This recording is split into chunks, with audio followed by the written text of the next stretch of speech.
viewers, I'm Dilan Nurul Amanda. And I'm Kolbun Katunada. Welcome to IC News. Take a closer look at the world.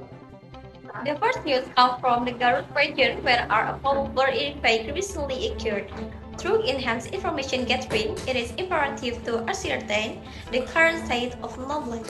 The impact of the 6.5 magnitude earthquake in Arrowroot on West Java, its vicinity has resulted in significant damage. An earthquake with a magnitude of 6.5 and a depth of 10 km was felt on April 27, 2024 at 11 p.m. with the epicenter located at sea 151 km southwest on Garut Regency. An earthquake that occurred at 11 p.m. has shaken the Garut region. According to officials, the strong feeling shock reached in magnitude of 6.5, causing damage to buildings and sparkling fear among local residents. The earthquake has indeed resulted in damage to both public and private structures.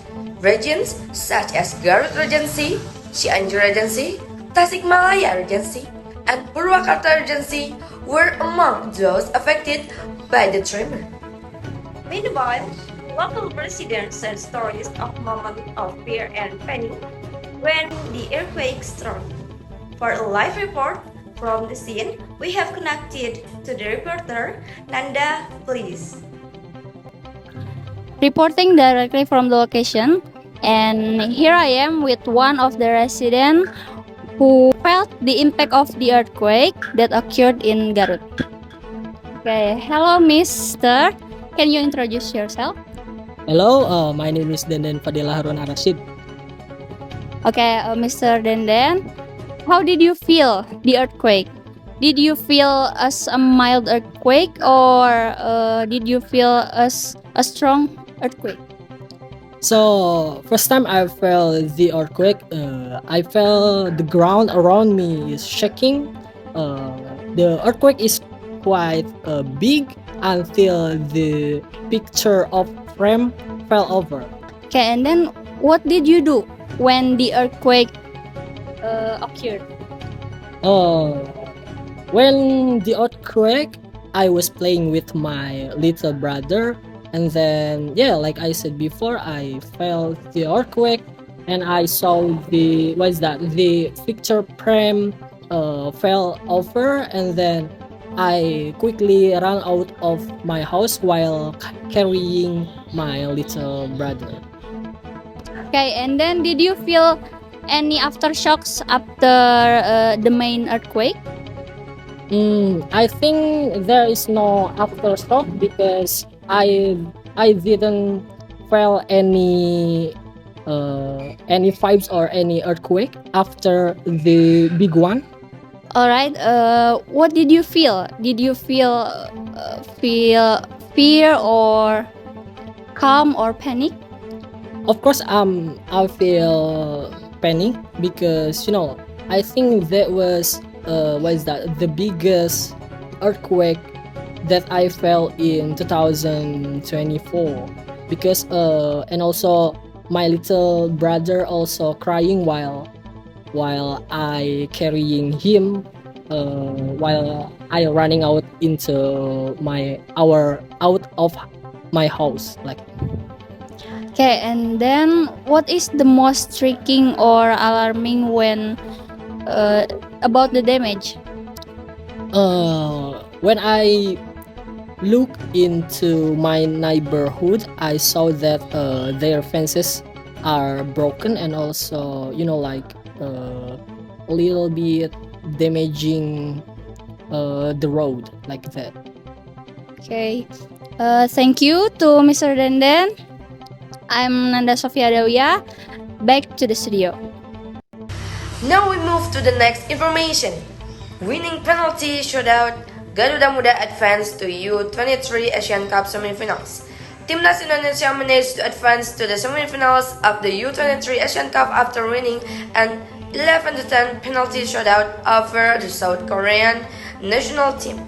Friday, 26 and April early morning, Garuda Muda beat South Korean U23 national team 11-10 in a penalty shootout on Friday morning. The match must be decided on penalties after the teams were tied 2-2 until the end of regular time and extra time. In the first half of the match, the Indonesian took the lead through a goal by Rafael Struijk 5 minutes into the second half. South Korea equalized at the end of first half thanks to Kamang Teguh's own goal. Im Ji-sung header hit Kamang's head and ball went into the Indonesian goal, which was guarded by Struijk. In the third minute of injury time, Indonesia took the lead thanks to Struijk counter-attack. It remained 2-1 favor of Indonesia until the halftime break. Indonesia continued to press in the second half and South Korea were forced to play with 10 men as Lee Young-jun got a red card for a foul on Justin Hubner in the 17th. Despite the fact that South Korea had a numerical disadvantage, they managed to equalize in 18-4 minutes after outwitting the Indonesia goalkeeper Erno Ari following a counter-attack by South Korea. The match was tied at 2-2 until the normal time and extra time periods. The match was then decided to go to a penalty shootout. One Indonesian executor Arkan Fikri did not take the part in the penalty shootout. Two South Korea executor Kang San-yoon and Lee Kang-hee also did not take part. Indonesia also won the 11-10 penalty shootout. In the U23 Asian Cup semi-final match, Indonesia will take on the winner of Uzbekistan versus Saudi Arabia. The match will take place on Friday, 26th of April. The U23 Asian Cup semi-final match will be played on Sunday, April 2009. If Indonesia makes it to the U19 Asian Cup semifinals, it will have a chance to qualify for the U23 Paris Olympic. The top 3 U23 teams in tournament will get tickets to the global sporting extravaganza. Alright, the next information is about rice price hikes in Indonesia. The highest retail price of premium rice and medium rice has been increased to 14,900 and 12,500 rupiah per kilogram respectively. The HIT for premium rice has been extended to May 31, 2022, while the HIT for premium rice has been raised to EDR 12,500 per kilogram from 10,900 rupiah per kilogram respectively. The price of rice has been raised late February 2024, reaching 18,000 rupiah. This is a record price increase for rice in Indonesia, surpassing the previous year's selling of 10,900 to 11,800 rupiah. Market traders and agricultural observers call the increase in rice price over the past 4 months to 14,000 and 1,900 per kilogram for medium rice and 18,000 per kilogram for premium rice is highest in history. This had led to hundreds of people from different regions queuing up for hours to get the low-priced rice that the government sells in the market.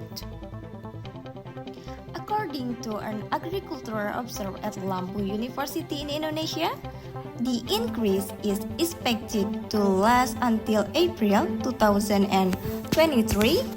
Rice production is expected to decrease by about 1 million tons in 2023, according to Ministry of Trade.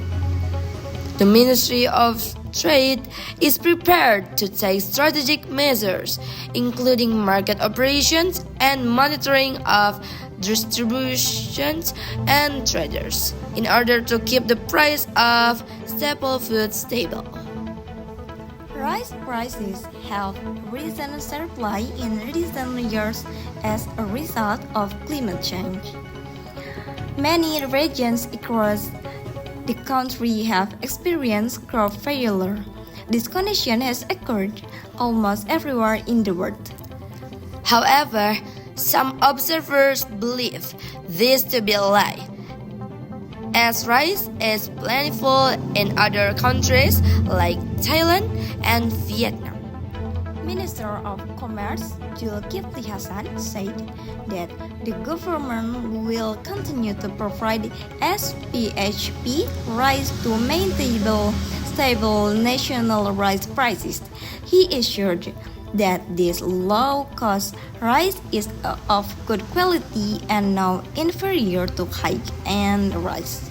Zulkifli said that SPHP rice will be sold at a price ranging from 10,900 to 11,000 per kilogram and will be sold both in traditional markets and at modern retailers. Alright viewers, that's the information for today. Thank you for watching. I'm Dilan Nurul Amanda. And I'm Kogung Abdunada. See you and signing out.